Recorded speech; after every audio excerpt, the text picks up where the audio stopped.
The Aussie dollar actually got two bounces on the trampoline today.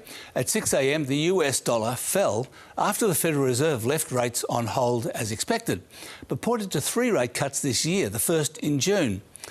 And then the Aussie popped up again at 11:30 when the number 3.7 appeared on traders' screens and gobs were smacked.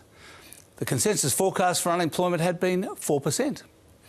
Here's what the unemployment rate looks like on a graph, and that's a big reversal of the steady uptrend that's been underway since mid-2022, when interest rates started shooting skywards. But it's also entirely at odds with the rest of the economic data, specifically weak economic growth. So a few economists didn't believe it, or thought there'll be a payback next month, or thought that hours worked might be a better guide as to what's going on because it is well down. The ABS also released net overseas migration data today, and the turnstile into Australia is spinning like a propeller, propelling population growth to 2.5%, the highest since 1952, which happens to be the year that I was added to Australia's population. But the good news is that all the new arrivals are getting a job, and not at the expense of those who are here already. Finding somewhere to live, though, is another matter. The Australian dollar is back above 66 US cents.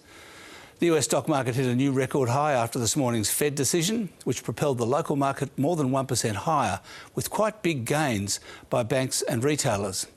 On commodity markets, iron ore and oil went into reverse, but gold jumped more than 1%. And that's finance.